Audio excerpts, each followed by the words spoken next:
See, are we live? Can you hear me? I think we're live. All right. Hello, Katie. Hello, piece of Kate. I'm sorry. I said your name, your handle wrong last time. I said pieces of Kate. It's supposed to be piece of Kate, as in piece of Kate. It's a pun. Beautiful. I love it. Yes, we are live. So, how are you doing? I am doing good today. I wasn't sure if I was going to cancel the stream tonight, but we're here and we're live, and I cannot get my hair the way I want it. There. Finally. Okay, so this is the stream. Yeah, hairs, especially like if it's, you got long hair. It's tough to maintain. Okay, so what's new? I had a big day today. Got a lot done. I went to see my accountant this morning, and we finalized something that I've wanted to get done for such a long time, and we ended my business. I have had this private business thing for 3 years, and it's been a pain in my butt, and I wanted to get rid of it, but I always thought that, I was just things are gonna turn around, it's gonna be okay, and then it just, keeps bleeding money out of my personal budget, and it's just not worth it. And I mean, I have like a whole rant about how you should not monetize your hobbies. Just don't. If you have a hobby that you are passionate about and it's bringing you a lot of joy, never monetize it. That's my only advice. Yeah, never. Because the second I decided that I was through with this business of mine, I felt like this switch. Like, first of all, I felt this like weight lifted off my shoulders, but I also felt this like switch. My passion was back, and I'm like, I want to knit again. I want to crochet again, because it's fun again, like this. Okay. Oh, now it's on the floor. So, take it, like, learn from my mistakes, learn from my lessons. Do not monetize your hobbies. Let your hobbies be hobbies, and don't quit your day job unless it's a sucky job. In that case, I wish you will find another job. It was the right decision. Yes, it was. I feel so much better. I mean, I did like some parts of it, running my business, being sort of my own boss, being, it's a good feeling when you're not losing any money. So I am definitely not excluding this from the future. Maybe I will start some other business sometime in the future that will be more successful than this one, but one thing at a time. Tonight we are reading the final two parts in Too Much Cheese by Piece of Kate. Now, when I say final, it's kind of a misnomer, because Kate is writing a fifth part, but for this episode, because this is all going to be an episode 2 of season 3, we're going to just limit the episode to these 4 parts, and then if and when Kate will allow me to keep reading her story, all the subsequent parts, and then we'll take it from there. But tonight we are reading part 3 and part 4. Now, let's see, last time we left Mulder and Scully a little perplexed because Scully still was like, no, Mulder, it's all a dream. And Mulder's like, well, I have this wand that I had in the dream. Why do I have it in the real life if it's all a dream? So it's a bit like a Freddy Krueger type situation, only instead of a serial killer that kills you in your dreams, you have a cry chick with the head of a dog, which is kind of a more terrifying image than Freddy Krueger in its own way. Yes, I mean, yeah, it's I love this trope that, you know, you think it's a dream and then you wake up and then you have the physical evidence of the dream, you know, the events of the dream with you in the real world. I love that, the blurred lines. So I guess we should start reading then. By the way,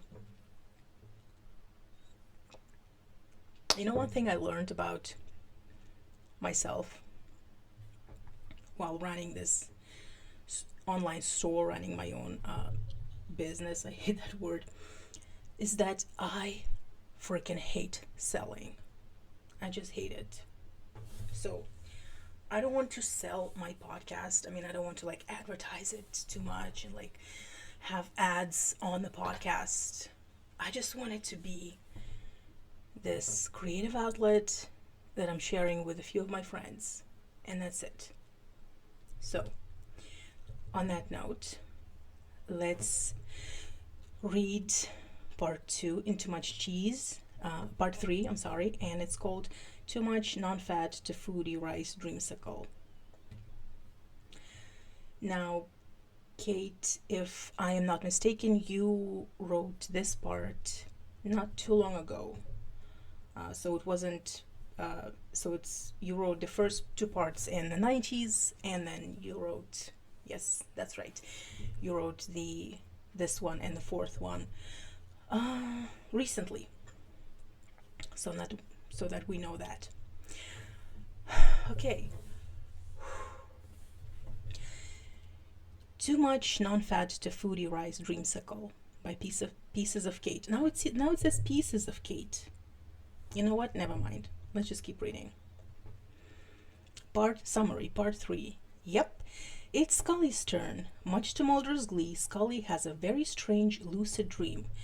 Now, will she accept Mulder's theory that this is real, or will Mulder backpedal when he realizes what a dream universe could offer?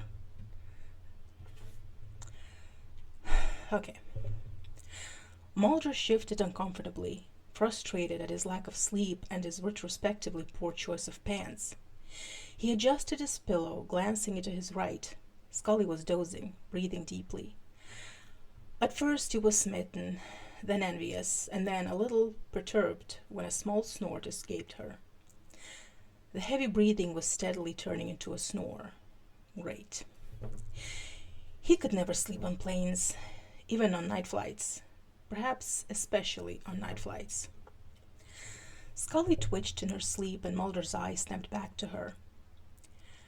A small smile spread across her face and she murmured, "Real cream cheese." They were halfway through their journey home from another grueling and unresolved case. Mulder played over the events in his mind. Could he have acted faster? Could he have cleared the zoo fence instead of attempting that barbed hole and getting stuck? Could he have wrestled that giraffe? "Big Bird!" yelled Scully as she jolted violently awake, thrashing one arm at the window and the other into Mulder's unsuspecting eyeline. Mulder slowly turned to her, his eyes wide with excitement. What did she just say? A messy-haired child peered at them between the seats in front, then retreated. Scully came round, blinking her eyes back into focus. The first thing she saw was Mulder's face, beaming at her with a goofy smile. "Scully," he began. She quickly shook her head in defiance, stunned and frozen. You had that dream too, didn't you? Mulder, you went there too. He could barely contain himself. How do I get off this plane? She muttered. Well, what happened? Scully was at the local park with her nephew. It was a scorching day, and she could see the heat waves bouncing off the high bars of the swings. She slumped into a bench in the shade. Don't go too far, she shouted. It really was humid. An uncomfortable, sticky, unrelenting heat. She reached into her rucksack for the flask, but it wasn't there. Just then she sensed a figure standing next to her on the bench. Deep Throat? He smiled warmly at her. Oh, we love Deep Throat. I've got to ask this right now, Mulder said. Was he wearing clothes? Uh-huh. Mulder thought for a second. His own clothes? Yep. No ballet attire? Nope. Great. Scully started coughing from the hoarse dryness in her throat. I'm sorry. Excuse me, she said. I'm sure I had a flask here somewhere. She rummaged further in her rucksack, but all she could find were rusks and an old tampon. Would you like mine? Deep Throat produced a rucksack of his own from somewhere and began pulling out a large glass container. Scully couldn't help but snatch it from him, thirsty and desperate. She unscrewed the lid and rushed the strange glass flask to her lips, her eyes closed in eager anticipation of some crisp, cool water.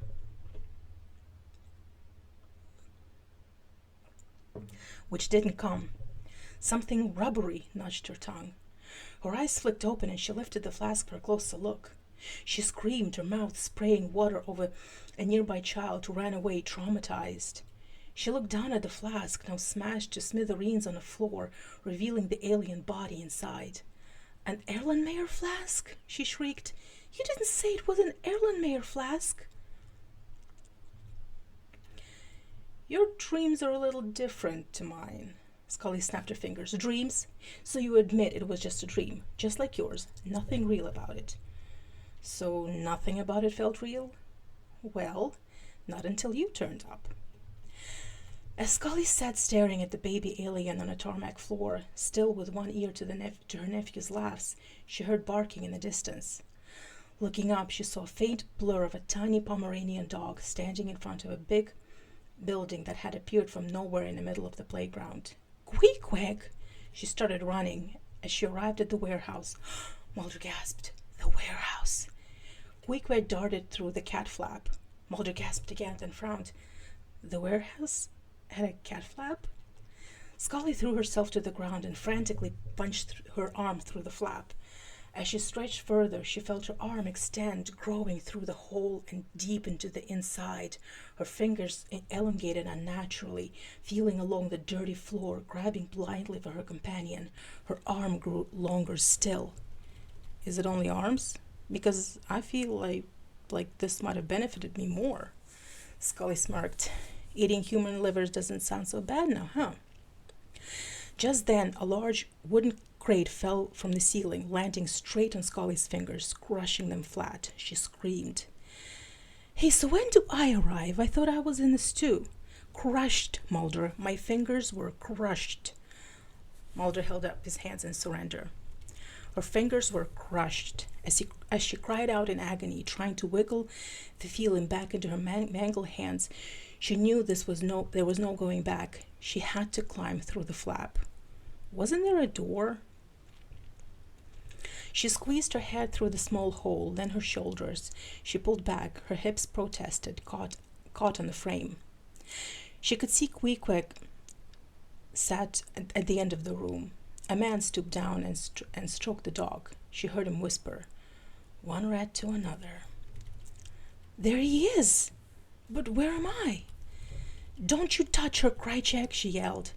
Just then the door swung open with Scully still in it. Her legs dragged across the floor. Hey, she cried. So there was a door. The smoking man looked down at Scully and placed a cigarette in his mouth.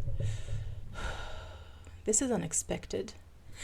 Finally, Scully wrenched herself free from the cat flap. She headed for Queequeg and Krychek, who were now enrobed in darkness as the door swung closed again behind her. As she got closer, she could make out Krychek's weaselly form, but no Queequeg. "Sir," began Krychek, "I did as you asked." Scully couldn't help but notice an odd squeaky quiver in his usually quite sexy voice. Mulder raised a finger. Scully looked at the ceiling. "You can enjoy his body in a tutu, but I can't find his voice sexy?" Hell yeah. We like Scully acknowledging that Krychek is sexy. Krychek continued. "Sir, I took the vial from Skinner's desk and brought it here." "What about my voice? Do you find my voice sexy?" Scully sighed. "How about if I growl a little?" He turned to face her head on.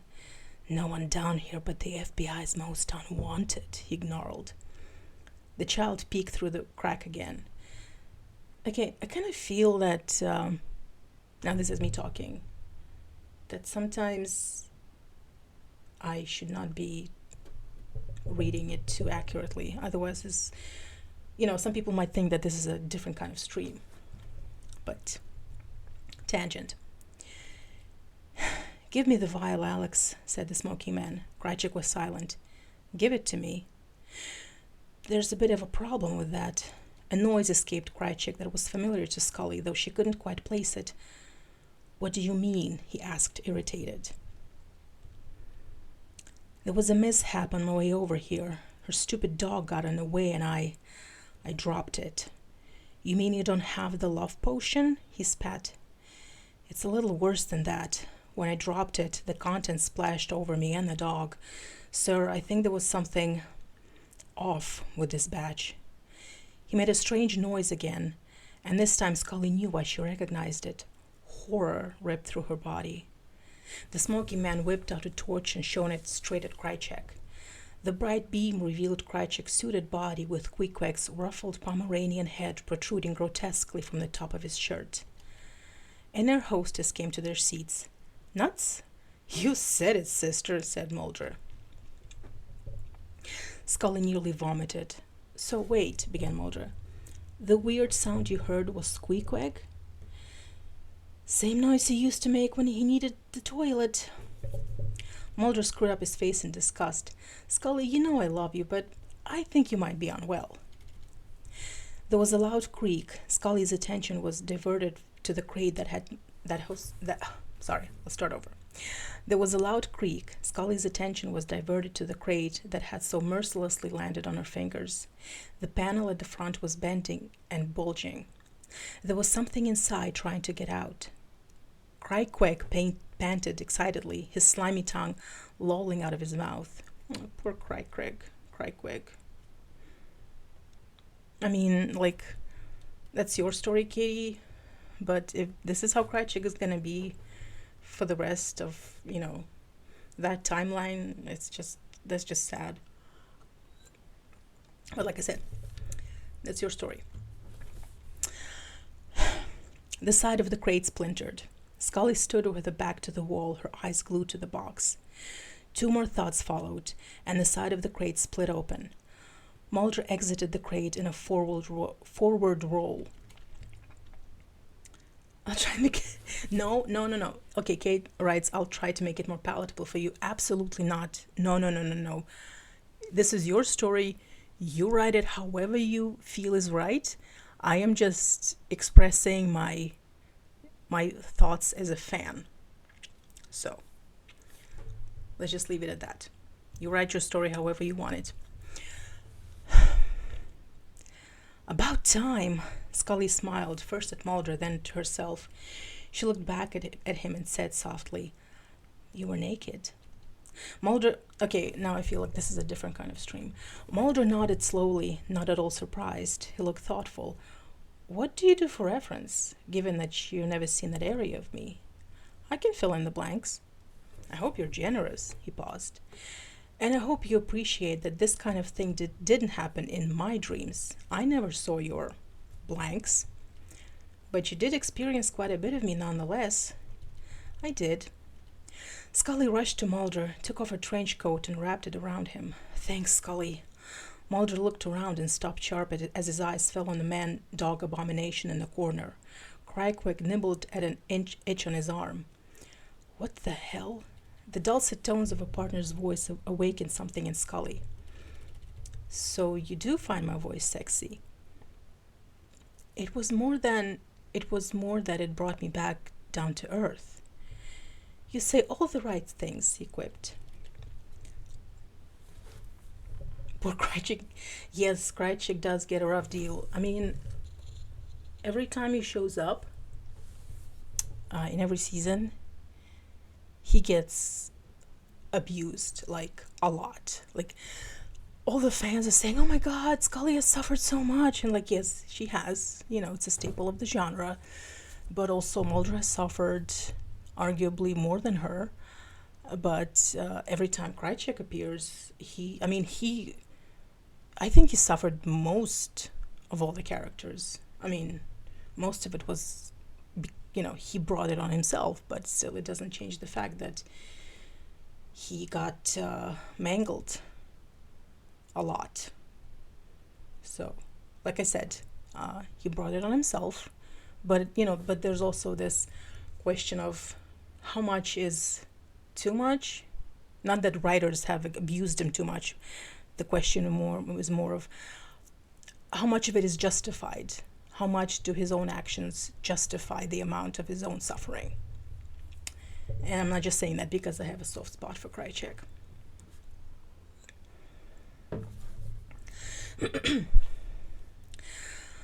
Okay, back to the dream.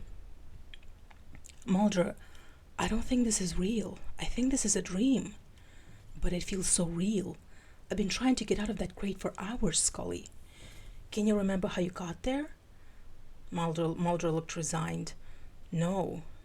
See? What if we were drugged? All of us? It's possible. Mulder shivered under the coat. Let's get out of here, said Scully. Hearing her, Cryquick started walking towards them. Mulder and Scully exchanged glances. Cryquick looked painted. Painted? I'm sorry. Cryquick looked pained. As pained as all the fur would allow him to express anyway. As he reached them, he started whining. Instinctively, Scully ruffled his head. It's okay, girl. Boy. Whatever. Crychick wrapped his arms around her waist. The three of them stood there, a man with a dog's head, a bedraggled woman with scratched legs and crushed fingers, and a second man, naked in a trench coat. Scully tried to peel Cryquick off her, but he wouldn't budge. Mulder, a little help here? Mulder looked around for inspiration. His eyes fell on a plank of wood from the busted crate. He picked it up. Here, boy! He ran out of the warehouse and threw it into the woods, which had replaced the park. Cryquick released his grip and eagerly scampered after it on his hands and feet. Aww. Scully caught up with Mulder. Thanks, she muttered. Scully looked around. What happened to the park? Park? Never mind. Hey, is that a diner? It was a diner. It was called Big Bird's Big Yellow Restaurant, and it was remarkably ordinary, much to their relief. For some reason, Mulder, rather than Scully, went to get the food, fostering some weird looks from the locals when they noticed his lack of trousers. He shuffled awkwardly back to their table and placed a bagel in front of Scully. Real cream cheese, she smiled. Mulder stared thoughtfully past Scully and out of the cabin window. You know, Scully, in my dreams, I always seem to be looking for you. So in a way, this makes sense. I mean, I can only consider the term extremely loosely in this scenario, but yes, I guess. Mulder smiled. Scully continued, but maybe it's just my subconscious mind. You told me about your dreams, so that's bound to influence mine. Maybe, he acquiesced. Scully's head rolled towards him. You know, it's funny that you're so hell-bent on this being a reality. Mulder sat up. What do you mean? It's just that if these are dreams, and lucid ones at that, well, what is it? Lots of lucid dreamers can control their dreams. Wouldn't you find that interesting? A kind of sanctuary where you could safely play out your deepest inhibitions without fear or repercussions? Mulder looked into her eyes and held her gaze. She gazed back. Only her eyes were dancing slightly, like she was searching him, imploring him to realize that what she had, that this could be lots and lots of fun. And this is part 3. Okay, Kate writes, I've always loved how he makes stupid decisions, that Krychek, and yet is still very dangerous person. Love the juxtaposition. Yes, me too. It's kind of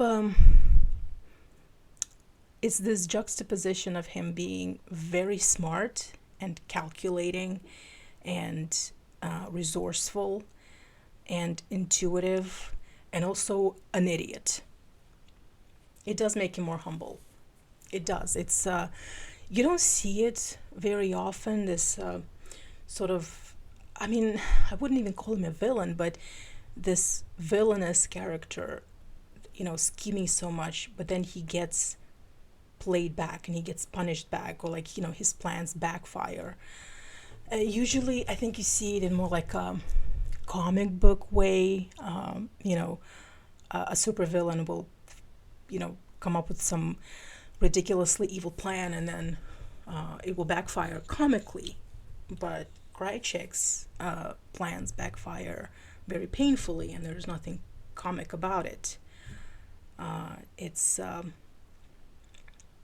kind of, I think, as outlandish and otherworldly as his character can be sometimes, I think his fate and sort of his struggles add a weird sense of realism in this world, because he is the only like villain, and I use that term loosely, because the only one from the syndicate that actually gets punished for his sins, and he is sort of, he's out in the field, and so like they're this nebulous group of these old white men who are like sitting around and smoking, and yes, most of them do get killed off in season 6, but it's also such a over the top event, and also they get away with their plans for like decades and decades, and they're sitting sort of above everything, and so like even though they're like very convincing villains, they're still sort of too nebulous to be realistic in a way. But Krychek is like, he's like on the front line, so when he gets all of the punishment and all of the consequences, not just of his actions but of their actions as well. So in a way, yes, he's just, he's also the victim of their schemes, just like Mulder and Scully and Morita and basically everyone who gets tangled up in that conspiracy. So yeah, Krychek is, I mean, he's our boy. Okay, well, this was fun. I have to say, I really like how Kate writes. He makes for a very interesting character. He does. I can talk for hours about just Krychek. Kate writes, I'm only really appreciating him on our current rewatch. Yeah, he's the kind of character that unfolds on rewatches. And The X-Files is the kind of show that you need to rewatch to start appreciating the subtleties and the undercurrents of the plot lines. But Krychek is like, he's the agent of chaos. He's the loose cannon, all the unpredictable characters. He's the Loki of the X-Files universe, to use a more modern reference. Okay, so like I said, as I was saying, I really like Kate's portrayal of Mulder and Scully. And obviously in the dream they're like exaggerated, but in the reality, I like especially this last thing that Scully says, it's such a, I mean, you worded it in such a way that it's like, it's, Scully would definitely say it like that. Like the word, you know, her, the syntax is like, it's so spot on, Scully. But I also like you guys know that I am not MSR, but what I like about stories like this is when the author gets that what Mulder and Scully are all about, that, you know, they have to have, like, their communication is these quips and light flirting and banter. And yes, there is a deeper emotional component layer to their relationship, and it's also filled with angst. But I think what a lot of MSR authors get wrong about Mulder and Scully is that they write them like this, you know, Nicholas Sparks novel. Oh, Scully, I love you so much, and Mulder, you know, you're my everything. And it's just like it's so out of character, uh, and you know, it's you need to know how these characters would interact, even if you know, in a explicitly romantic or sexual situation, because, you know, when I always I always complain about MSR authors who write Scully like this dainty Disney princess, and it's like Scully wouldn't be this sort of, I mean, they write her like a damsel, and there is nothing wrong with the archetype of a damsel, but Scully is not that. Scully is very masculine. She's very sort of, she has very masculine energy, and that all has to do with the way that Chris Carter has envisioned her. You know, when he flipped the gender roles and he made Mulder be in touch with his feminine side, and, you know, inherit all the traditionally feminine qualities, you know, the ones that we associate with women characters, and Scully would inherit all the, you know, all the traits that we associate with male characters. And just like the look at the way that she dresses, you know, when she's not wearing all these, you know, smart, strict suits, she's wearing like these flannel shirts and baggy jeans, and she's not comfortable. The way I see, I mean, the way I interpret Scully is that, at least like in the beginning of the show, she is not comfortable with her own femininity. And I think that has to do with the way she was raised, because she was raised as a tomboy. You know, see all the flashbacks. She's a tomboy, and she was always craving her father's approval and attention. And she was always, she wanted, she wanted to be sort of his, you know, his right hand man, and a lot of that is reflected in the way she dresses and the way she acts, and also because, you know, she chose a very male-dominated field to work in, and she, you know, she has to sort of perform this more, you know, tougher, more masculine type of femininity, if that makes any sense. But yeah, she ain't no damsel, and so when MSR authors write her as this like overtly feminine damsel, especially when they write like her being so uncomfortable with her sexuality, and like, you know, Scully, she is very uptight, but I don't think that we, you know, from what we've seen in the show, that she is uncomfortable with her own sexuality. And when, you know, authors write that, you know, she just needs Mulder to, you know, help her get out of her shell. And it's just like, no, you need to go back and you need to rewatch the show, and you need to really to get the characters better. So, okay, big tangent, but what I'm saying is, I like this Scully in Kate's story there, and I like the MSR in Kate's story because, you know, like I said, it's quippy and bantery and flirty, and it's very sort of self-aware. This is what I love about them, how self-aware they are about. It's like when Mulder, when they're on the phone and Mulder just like asks Scully, like, what are you wearing? And it's like, it's meant to be a joke. And she understands that it is a joke. Like, there is subtext to the joke, but it's still a joke. Okay, shall we continue on with part 4? And by the way, I'm going to splice this into one episode, but I can just I just don't know how this whole, like, these streams are going to sound with, like, if it's just audio, because it's just gonna be a mess. But at the same time, I don't want to lose the spontaneous fun sort of element of streams. You know, I could just like sit down and record myself reading the whole story, you know, just clean.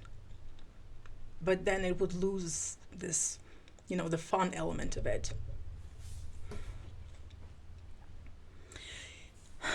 Yes, Kate, I think I want to keep the chat in, because complements it really well. I agree. And also, you know, we're reading a story by Kate, and Kate is in the episode, in a way. So, you make some points, some really good conversation points. Thank you. I mean, my sort of dream is to write a book about the X-Files, you know, this like deep analysis type of book, or like a longer, deeper blog. But like, who has time for that? Okay, let's move on to part 4. Now this one Kate wrote very, very recently. And yeah, I mean, Kate says you should totally do that. I mean, regarding the X-Files book or a longer blog series, I want to. I really do. But at the same time, I mean, I see these like, the time is limited. And also, I kind of feel douchey because, you know, if I would write something about the X-Files, like make content analyzing the X-Files, I would expect people to engage with it. While at the same time, I really don't have any interest in reading other people's blog posts about the X-Files. It's like, so it was kind of, you know, I would be a hypocrite. So, well, we'll see. Okay, part 4. Too much and not enough. Part 4. Summary. Mulder and Scully try and find each other in the dream world. But Scully gets stuck in an anxiety dream, and Mulder can't get Marine monologue Skinner to take him seriously. Spoiler warning for the episode Bad Blood, Season 5. Mulder sat on the sofa and pulled off his shoes. What did she mean by deepest inhibitions? He had been thinking about their conversation all the way home in the taxi. What started as a whimsical foray into the absurd was suddenly becoming more serious. He felt a little nervous, anxious even. They had arrived back in D.C. late afternoon, and darkness was sauntering into his apartment. He stretched out on the sofa and took off his tie. He was okay, it says wired. And I don't know, Kate, is that a typo, or is supposed to be wired? I'm gonna read it how it is. He was wired. No way he was going to sleep any better than on the plane. Sorry, what was that? In part 4, let's see, second paragraph. They had arrived back in D.C. late afternoon, and darkness was sauntering into his apartment. He stretched out on the sofa and took off his tie. He was wired. No way he was going to sleep any better than on a plane. I don't want to put you on a spot. I just don't know if it's a typo, or I probably should have asked you before we started the stream. But it really doesn't matter, because we know that he's tired. Yes, is it meant to be wired to tired? I'm sorry. Stressed, tired. Ah, okay. I see. So it's supposed to be wired. The more, I mean, I didn't know that. So, the more you learn, the more you know. He realized that while the idea of controlling the events of his dreams was exciting, he didn't want to do that on his own. He wanted her to be there, his constant. Just like in real life, he needed that safeguard, that that pace setter. He knew that without her, he might spiral out of control. That's very self-aware, very Mulder. Night closed in, and his eyes grew heavy. He was standing in front of the warehouse again, but no Scully. The wind blew fiercely, throwing a flurry of dust into his face. His hands shot to his cheeks, and he wiped at his eyes. When he opened them again, patches of the warehouse were missing, like bits of a painting that had been washed away. The more he rubbed, the more it erased, until there was nothing left, and he found himself standing in the corridors of the J. Edgar Hoover building. He heard footsteps. Scully? Then came a squeaking noise. God, no, not Grygwig. But this was closer to a mechanical sound, like something turning on an axis. In the dim distance, as the noise grew louder, something small and red appeared, with a wash of blonde hair above it. It was Morita Covarrubias on a tricycle. Morita? Her face was deadly serious, true to form. Even as the tiny wheels squeaked under her and her knees kissed her cheeks, she remained stoic. Her feet pedaled furiously as she appeared not to notice Mulder, who, silent and dismayed, watched her race past. Agent Mulder, Skinner poked his head out of the nearby office door. Mulder walked over. What you got, a unicycle? Skinner looked stern. Agent Mulder, you're late. Mulder obediently walked into the office. Skinner closed the door. He reached into his inside jacket pocket and fished out a packet of yellow powder. Sherbet? Mulder shook his head. Probably another weird potion. I thought you liked flying saucers, retorted Skinner. A ginormous pencil fell from the ceiling and Skinner caught it, crashing it down on a nearby symbol. Mulder blinked. Sir, does this situation strike you as odd at all? He inhaled sharply. Mulder, have I told you about the time I was in Vietnam? Oh no, not this story. Yes, sir. Skinner put his hands in his pockets and looked up at the ceiling in earnest. I enlisted in the Marine Corps the day of my 18th birthday. I did it on blind faith. Mulder sank into a nearby chair. Skinner paced the floor. I did it because I believed it was the right thing to do. He sighed. I don't know. Maybe I still do. He took another sharp breath and spun on his heels. 3 weeks into my tour, a hula hoop rolled into our camp. Mulder frowned. A what? A hula hoop, Mulder. I couldn't believe it either. He cursed under his breath. The damn hoop. Mulder could see the veins engorged in his face. He reached the desk and did another about turn. It chose me, Mulder. What could I do? He looked at Mulder and held up his hands.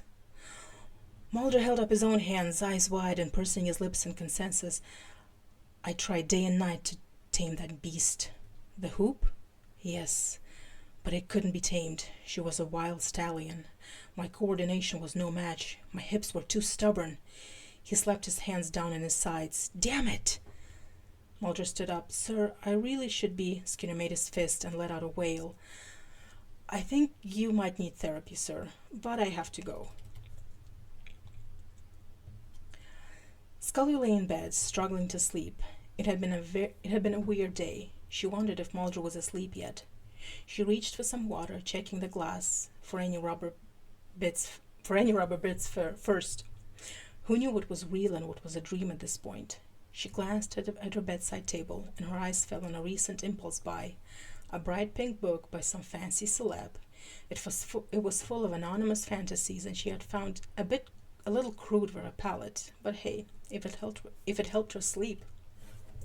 She was at the warehouse. There was no park this time. She walked towards the door. It was padlocked shut, and the cat flap was boarded up. probably for the best. Her knees tingled from the memory. "Mulder," she called.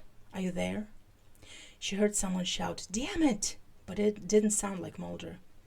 She ran to the side looking for another entrance. It was icy cold. Steam bounced off the wall of the warehouse. It must have been warm inside. Her face was freezing and her jaw ached. Actually, it was really starting to hurt. I love your Skinner. Thank you. I think it's because you wrote him so well. I just when I read it the first time before the stream, I just heard like Mitch Pileggi's this stern, earnest reading of these lines, and the juxtaposition of this earnestness and the hula hoop is just it's beautiful. She noticed that something felt strange in her mouth. She tentatively poked a finger inside, roaming her teeth. As she pulled her finger back out, a tooth caught on it, bending forward. She cringed, letting go. She gently probed the tooth with her tongue and bent it again, and it bent again. She'd had dreams like this before, a classic anxiety dream. What did it mean again? That she was afraid of losing people or treasured things? Makes sense. She had already misplaced Mulder. Freud thought teeth falling out represented repressed wishes. Right now it represented a pain in the ass when she needed to get going. She gripped with all her might and yanked at the tooth, but rather than coming out, it grew a little longer. What is it with my appendages? She thought. She pulled again. The tooth extended upwards some more, now tall enough to reach the roof of her mouth, holding it open. Scully felt a rising panic. Suddenly something entered her peripheral vision, and she looked around to see a man in sheriff's uniform. He tipped his head. "Howdy," he drawled in a southern accent. Sheriff Hartwell, with the buck teeth. Didn't look so bad now in this new context. "Ah," said Scully, struggling to form words. Sheriff Hartwell squinted. "I think there's something in your, He trailed off. "Oh, Mulder, where's Mulder?" "It's supposed to say Mulder," she said. "Where is Mulder?" "Missed you," he said quietly. He extended a leg, dusting the floor with his toes. "Now's not the time."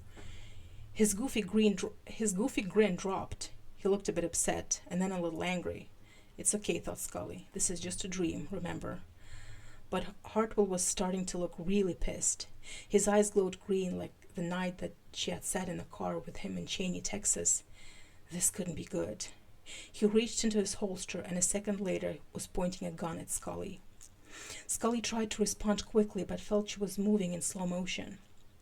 The bullet struck her in the teeth, or rather, the tooth. It shattered and the shards fell to the floor. She gingerly tongued the inside of her mouth, feeling all around, and realized to her relief that it was back to normal again. Sheriff Hartwell had vanished. Scully breathed hard and sank to the floor. Her head pounded. She felt dizzy and nauseous. To make matters worse, the tinny sound of a zany carnival song filtered into her surroundings, getting louder and louder. She recognized it as the classic circus theme, Entry of the Gladiators.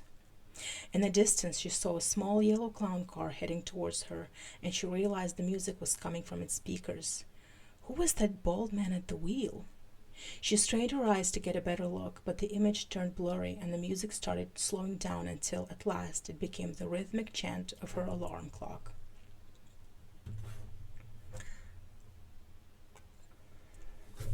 I like the inclusion of Sheriff Hartwell. He's, I think, of all of Scully's potential and not so potential love interests, aside from Mulder, this one is the one that fans actually like. Because, I mean, let's see, I think we have a little bit of a spam in the chat. No, wait, it's not spam. Fanfiction.net. My name is Celeste. You know what? Hello. If it's not a spam, I will get to that later. The office door swung open and Mulder stood in the frame, looking disheveled. Mulder? She looked up. I didn't sleep well. Me neither. I had a strange dream again, said Scully, slowly resting her head back on the desk. Mulder walked in and tripped over the waste bin, landing on one leg and balancing there for a moment. Me too. So much for the excitement of testing our inhibitions, he sighed. He pulled up a chair opposite Scully, slid out of his jacket, and rested his head on his hand. Was I there? He mumbled. No, I couldn't find you. She lifted her head from the desk and rested her chin on her hands, looking at Mulder. I tried. I couldn't find you either, but I sensed you were there. I got stuck with Skinner spouting a monologue about being in the Marines. That old chestnut, Mulder smirked, with a few tweaks. Scully smiled and looked thoughtful. Skinner was in your dream? I think I saw him in mine, too. Right at the end, in a tiny clown car. Mulder sat up straight. He was raving about a hula hoop in my dream. Don't you think that's a coincidence? And what with Marita Covarrubias on a trike? He muttered. Who on a what? Maybe we were in the same dream after all, Scully. We just missed each other. He leaned back in his chair, ruminating some more. You know, this has all been happening since we've been working on this case, spending time together. Isn't that natural? Asked Scully. But we haven't been dreaming in the same place. Maybe that's why we never meet in the dream world. Maybe it's because we're too far apart in the real world, like bad cell phone reception. Scully looked skeptical. She was tired. Mulder's eyes widened excitedly. Maybe we need to sleep together. I don't think we need to be that close. Mulder enjoyed her exasperation and made a mental note of it. He smiled. No, I mean in the same room. Maybe if we dream in the same room, we'll meet in the dream. He absent-mindedly made an O with his hand and placed a finger in the hole. Scully raised her eyebrows. Mulder sat on his hands. Mulder, how about we just go back to being normal people and wait for the dreams to stop? Scully, you were the one who suggested taking advantage of this lucidity. Scully went to speak, then stopped. What are you afraid of? I don't know, Mulder. I'm not good at relinquishing control. I tried that last night and ended up having a textbook anxiety dream instead. I'll be there with you. That might increase my anxiety. Mulder grinned. Come try it with me, just once. If all your teeth fall out, we can get your dentures. Scully sighed. Short Simpsons saw crossover. Okay, so we have someone new in the chat. My name is Celestia Ludenberg. Hello, it's Sims. So it's on fanfiction.net. Let's see.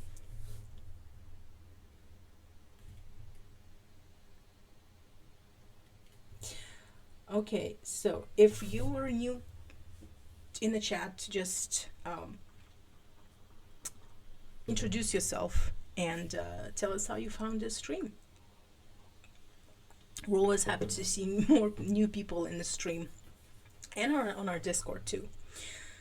Well, that was the end of part 4.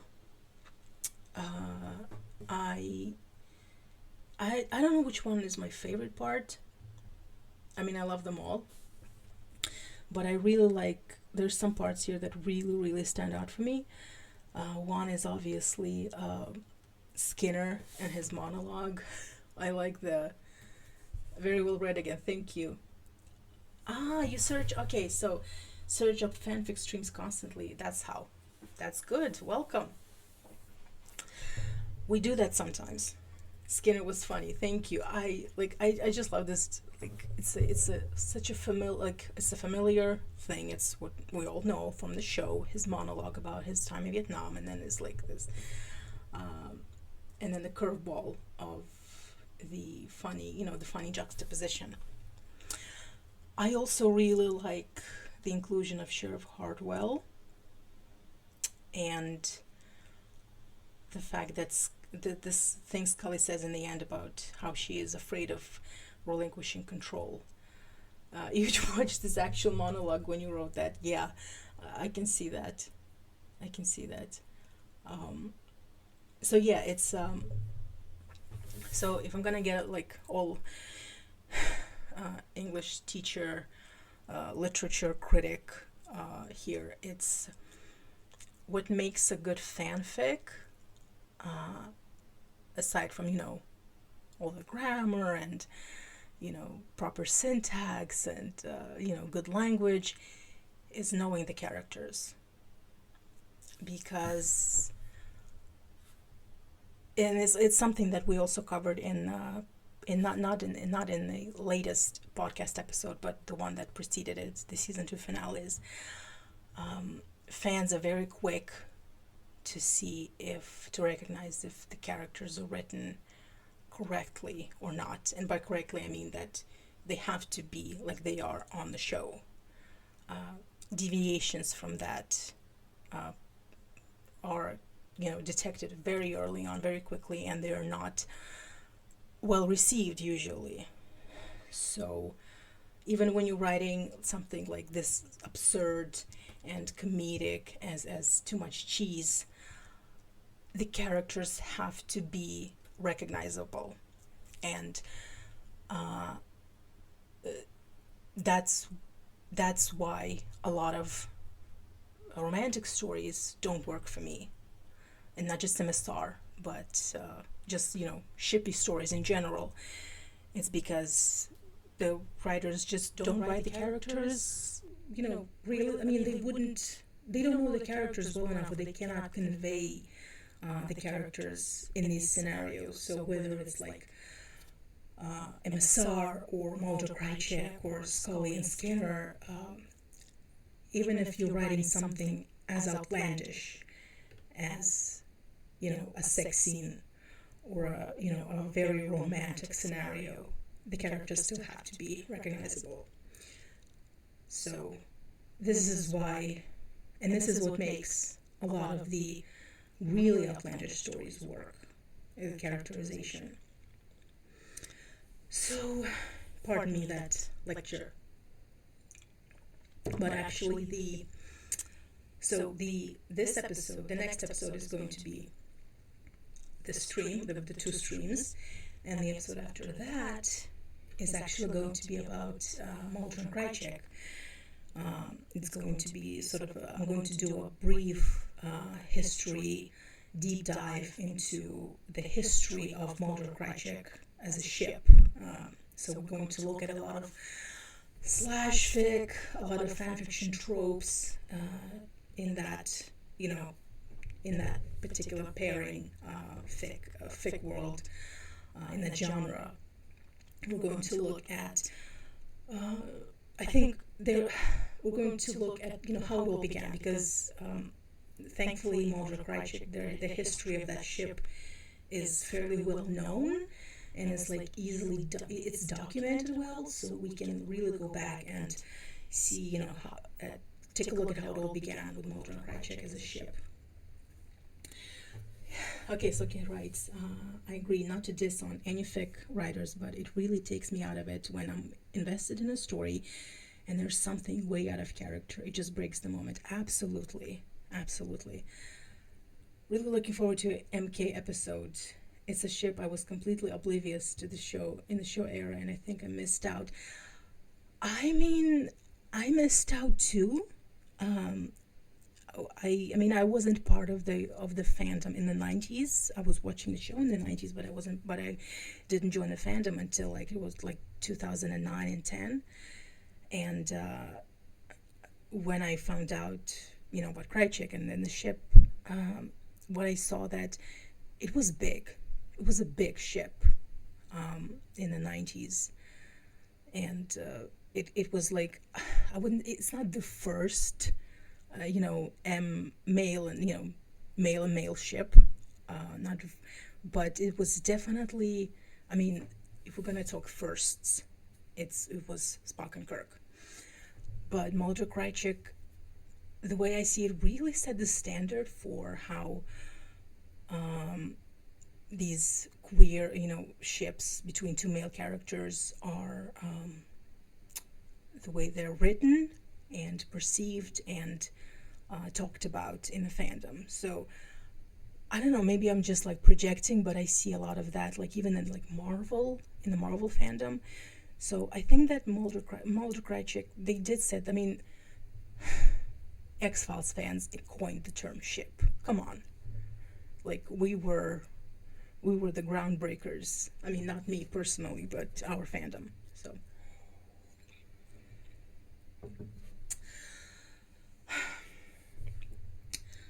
by the way, let's see.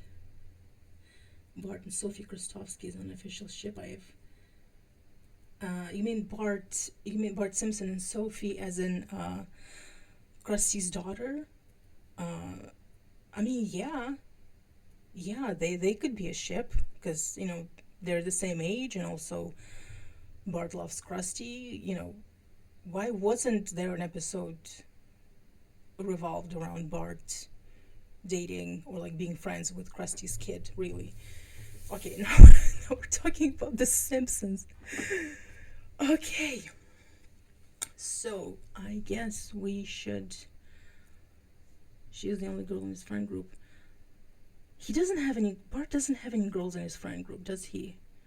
I mean, he doesn't even have a friend group. It's just him and Milhouse, and sometimes Nelson is there when he's not bullying them, and sometimes Martin is there when they're not bullying Martin. So, yeah. I mean, I haven't watched the new Simpsons, and I say the new Simpsons, but like the 2/3 of the Simpsons. I think the last season I watched, like, in its entirety was like, I don't know, maybe season 15. So I'm really like, I'm one of those millennial fans to whom the Simpsons are from season 1 to like maybe 12. I mean, there's some good episodes later on, but it's the score that's canon to me, and everything after that is just like terra incognita. In season 30, sports team consisted of him, Nelson, Milhouse, and her. Oh, I see. Well, like I said, season 30, I have no idea what's going on in The Simpsons now. I'm kind of actually pivoted to Futurama more. I mean, I sort of grew up being a Simpson fan, but then I started watching Futurama, and now I actually like Futurama more. But maybe that's just because I'm a sci-fi nerd.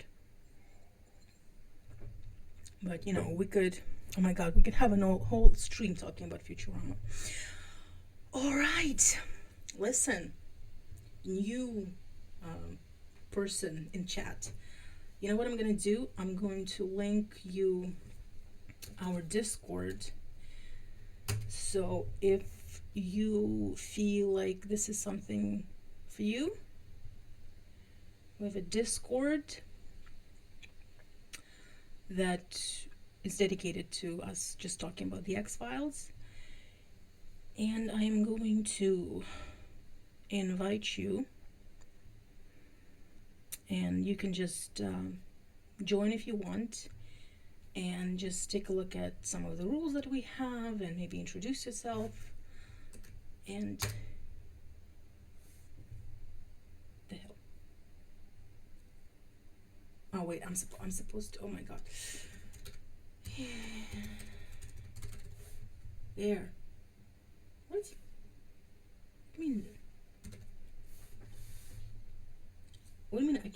I can't write in chat. Why can't I write in chat? It's my stream. This is so strange. Okay.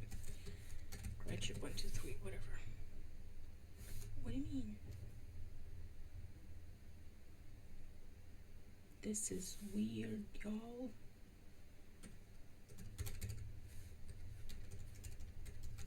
This is so strange. I can't even write. I have to log into my own chat. It's like...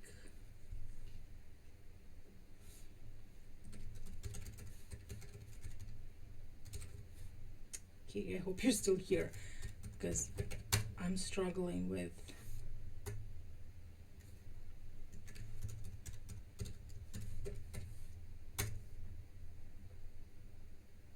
No, this is strange. Okay.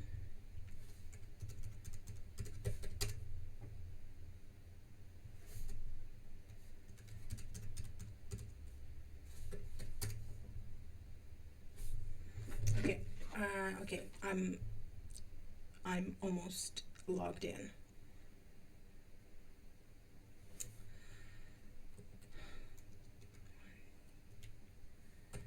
One five three, no, 15, Jesus Christ, 152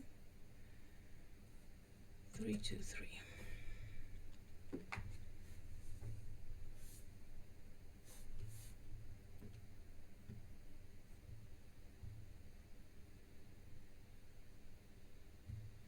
Silly chat, let her in. Yeah, well, I'm in.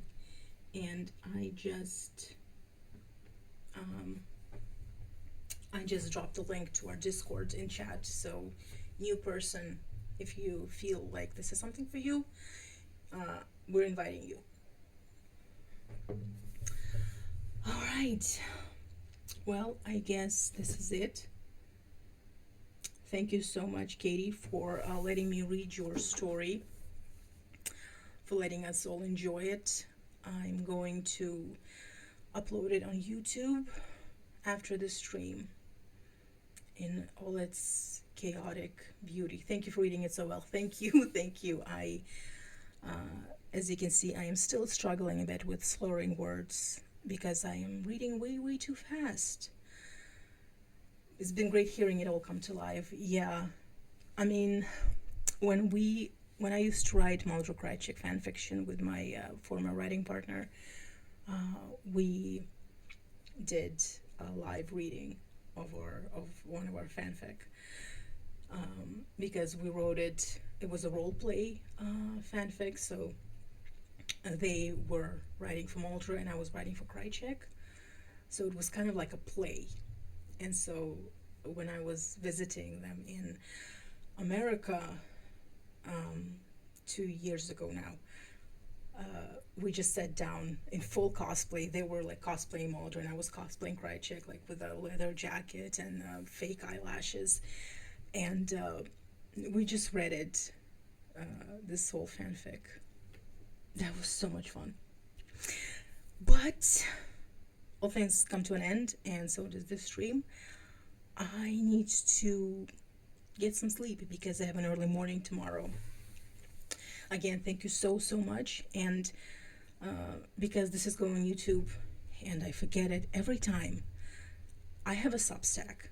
I have a Substack blog where I blog about all the things that interest me. But what's great about that Substack is that you can also listen to all of our episodes on that Substack. And sometimes I write about the X-Files. Do you have a stream chat recorded still? Yes. I don't know if I have stream. Yes, I record the streams. And also like the Streamlabs saves the streams for me for like a week, I think. So that gives me some time too. Oh, the fanfic one with my friend. It's on their Instagram account, I think. So if you go, I can drop their Instagram handle on our Discord. I don't want to put it like up here in public. So it's on. I think it's still on their Instagram, even though they haven't been active on an account for a long time. But yeah, I can do that in our Discord. Because yeah, it was a lot of fun, and this was also a lot of fun, and I'm really looking forward to reading part 5, but like no rush, because like I said, we have the next 2 episodes planned out already, and I mean, I don't know, like whatever happens, but yeah, thank you again so much, and I had a lot of fun. And I mean, I don't know, we should probably play the game again, because you know, we're not getting